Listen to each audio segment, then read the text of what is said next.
Hi and welcome back to my YouTube channel, Software Testing. It's me, Daniel. Happy that you're here today. You have read it in the title already. Today I would like to talk about contract testing. What is contract testing? And I would like to give you a brief introduction into the topic.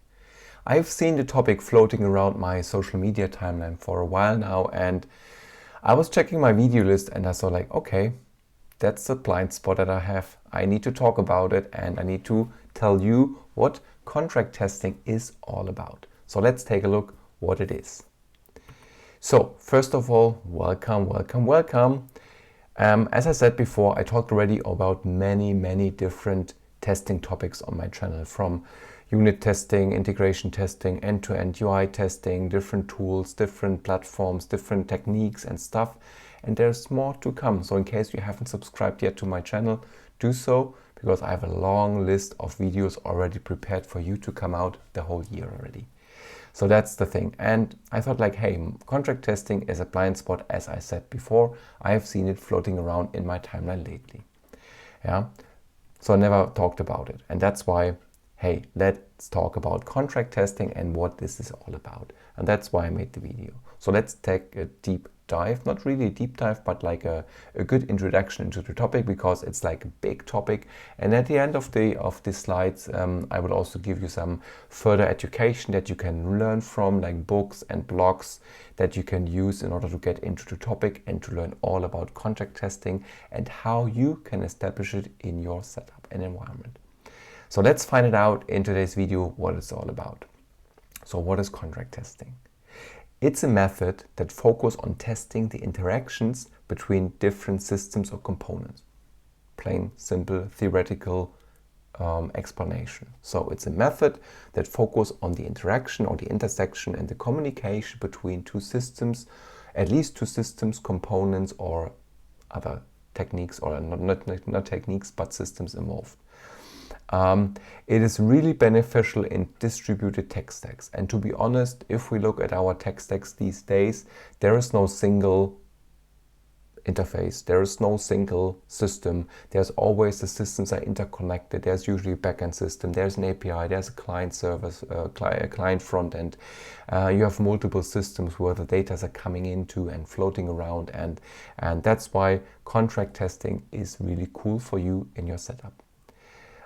It's beneficial when software systems are developed by multiple teams. Yes, and we'll come to that in a second why this is the case, because I think that's one of the biggest benefits when you can introduce contract testing in your environment, because it will remove a lot of pain from the whole distributed development topic. Alignment in such environment is crucial, and especially in distributed environments. Yes, that's for sure. So if you already worked in larger scale organizations and you have multiple development teams and you have to align in the dependencies between the teams, contract testing can help you to solve a lot of communication issues upfront. Because, as I just said, lots of communication between the teams is needed to align the development and testing work. That's just forget to open up. Exactly. So, especially if you're like a product manager, a tech architect, or like a test lead, for example, you know that you have to talk to many other teams to align the work together, to work all together towards the right direction. And then contract testing can help, because it can help you to ensure that the two different systems, sorry for that, at least are compatible with each other. So that's the main thing about it. So you can really define a contract, how you would like to work with each other, how the data are being sent around, what you can expect from each other, and so forth and so forth. And if you've done this before, upfront you start working, it's much easier to align everything around it, because if everybody agrees to that contract, then all parties involved will follow the contract and you know what to expect from the other side. And that's the good thing. And you can work against those contracts. But we'll come to that in a second.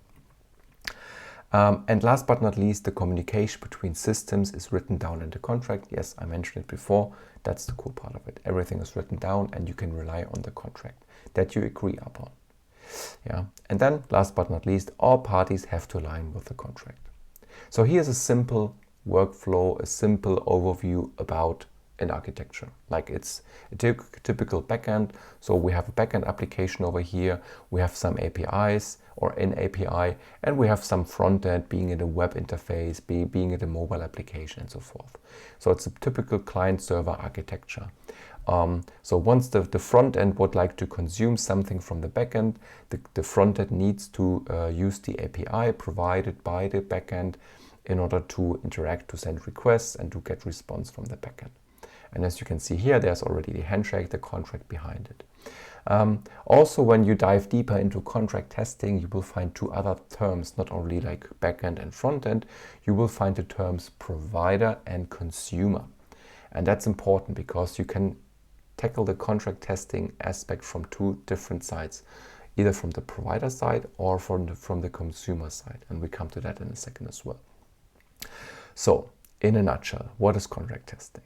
So let's assume the front end consumes the API provided by the backend. Yeah. So as we have seen before in the little interface, in the little image, also in the lower right corner over here, you see that we have the provider that it provides an interface, and the consumer consumes the interface in order to retrieve data from the backend. Yeah. So now a central contract will be created either by the consumer or by the provider, depending who is, let's say, first, right? If a consumer says, okay, I need some data from a provider, from a backend, here is the data that I expect from you, and I write everything down in a contract. Here is a piece of paper, checklist, basically, that's the data I need. If the backend was first, for example, then the backend says, okay, here is my contract. These are the services that I'm going to provide. This is the data that I'm going to send. These are the response codes, error handling, whatever is written down in my contract, and you, consumer or multiple consumers, you have to follow the contract in order to work more efficient or like in a correct way with me, right?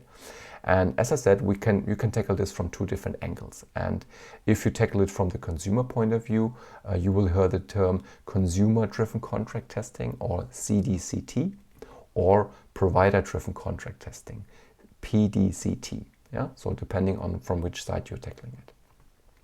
So, but the core fundamental topic in contract testing is that no matter who is starting with the contract or with writing down the requirements or the expected data, both parties must follow the contract to prevent breaking changes.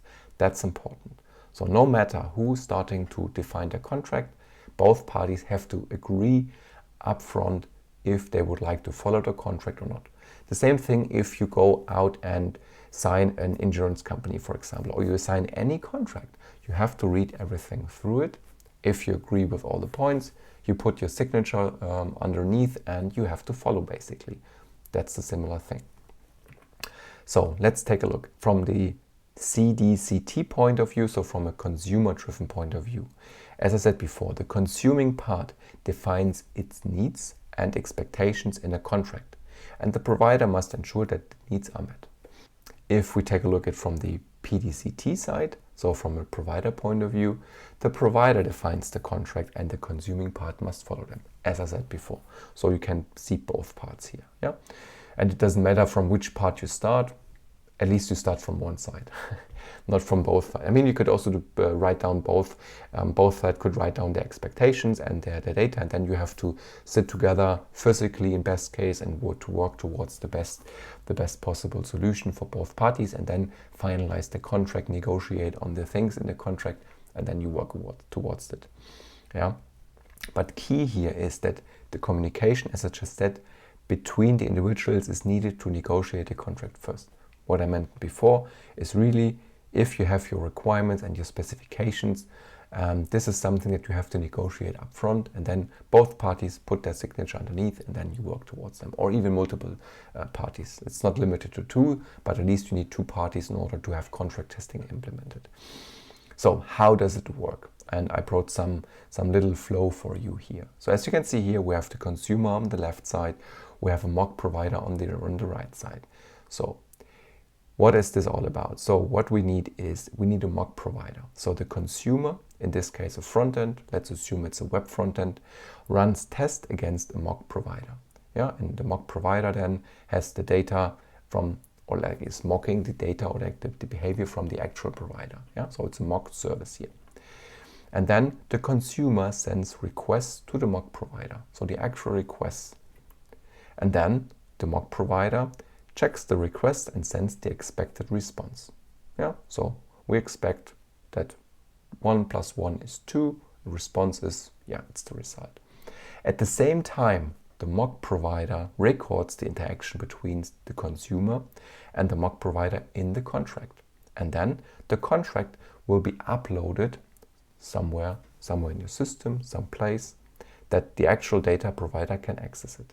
So what we can see here is we have a consumer, that's your front end, that has some requests that he or she, not she, it's the system it needs, and we have a mocking provider, so a mocked provider, and we send data there. And then we basically record everything, the interactions that we have, and put them into the contract. And then on the other side, from the product provider side of view, so the first thing is that we download, or the mock or the provider side downloads the contract generated by the consumer. And we have a mock consumer, as you can see here on the left side. So we have a mocked consumer. And then the actual provider on the right side is basically working towards the mock consumer. So the mock consumer then sends the expected request to the actual provider, and then the response from the actual provider will be verified with the one from the contract. If both matches, the test pass. So we can see that we basically have the mock consumer using the contract data, or like the results from the consumer side of things, and then we test again with mock request to the actual provider. And then if both party matches, we can be sure that everything works and is fulfilled, or everybody is following the contract. And that's the cool thing, right? So then the biggest benefit, I think I come to that in a second as well, is that if all parties involved follow the contract, you can work independently from each other. Because let's assume we have team A, team B, one team is the front end, the other team is the back end, and we have either on each side we have the mock consumer and the mock provider. You work towards the mocked services, and then you can check if the contract is matched, and then everything works. That's really cool. So what are parts of contract testing? So first of all is a formal specification of expected behavior between two or more components and systems. A little recap here. The contract defines inputs, outputs, and interactions to make sure that all involved parties meet the expectations. I mentioned that already. So, and a contract usually has the following parts. Usually an interface. So it's a set of methods, functions, or API endpoints that are exposed by a service. Things that a consumer can contact, basically. It includes names, parameters, return types, and endpoints, and whatever. Additionally, it contains data formats, so it defines the structure and the types of the exchange data. In most cases, it's used JSON format. When we use RESTful APIs, we use JSON as a data format where we can specify exactly our methods, functions, data types, and stuff like that. Yeah. We have prerequisites also as part of the contract. So these are conditions that must be met before anything can be called, like a user authentication or like a system setup. Anything that you would like to do there, it's written down in the prerequisites. Then we have some post conditions. So they describe the expected state after a method was called, including the expected response format. And we have also invariants. So these are the rules that always apply. So there's no point around those invariants. So the rules are rules and everybody has to follow them. And last but not least, we also have error handling involved as well. So we specify how errors are handled, including the definition of the error codes, the error response codes, and also the messages that come along with those error codes. Yeah. So this is the part of a contract, basically. So how can it help us? Maybe you ask yourself. So I brought, I think, 4 key areas where I think that contract testing can help us a lot in terms of communication, reducing things. So first of all is to reduce integration problems. So it verifies that each component or service fulfills the contract. It minimizes integration problems early.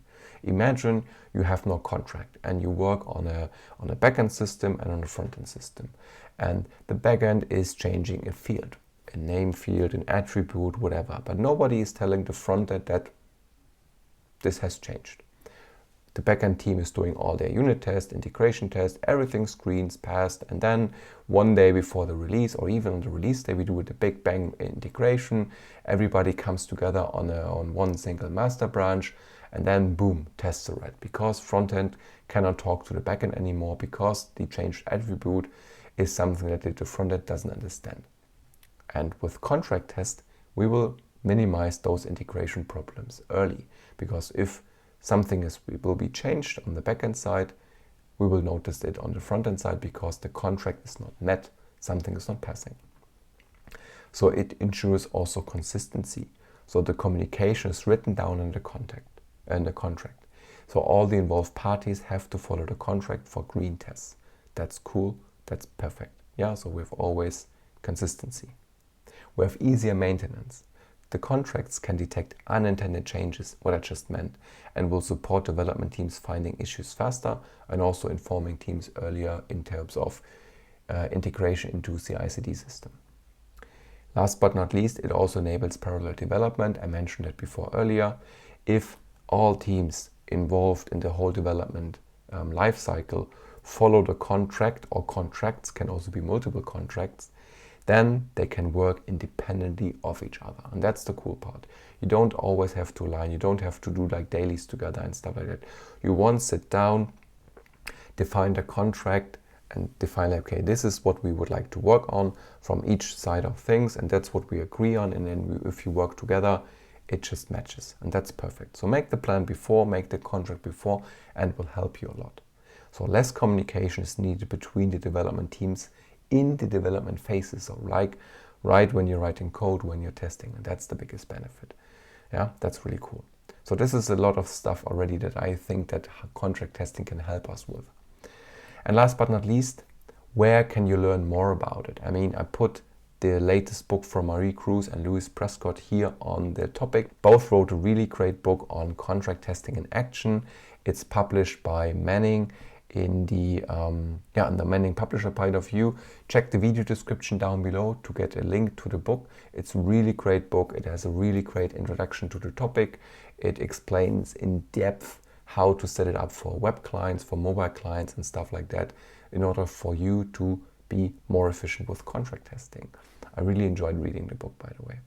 Last but not least, I put some more links over here. So some links from Martin Fowler, some packed flow stuff, so we could also get an idea on tooling side of things, some GitLab introduction on how they do contract testing with code examples, and a Medium article that I was also using in order to get some ideas around the topic, and also to structure this video for you today. I hope you enjoyed it. Let me know, what are your thoughts on contract testing? Are you using it already in your company, in your team, in between other teams? What were your expectations, or what were your experiences with it? Let me know down in the comments below. I would love to read them. And as always, like it, share it, and subscribe it to support me. See you next time. Have a good day, and bye-bye.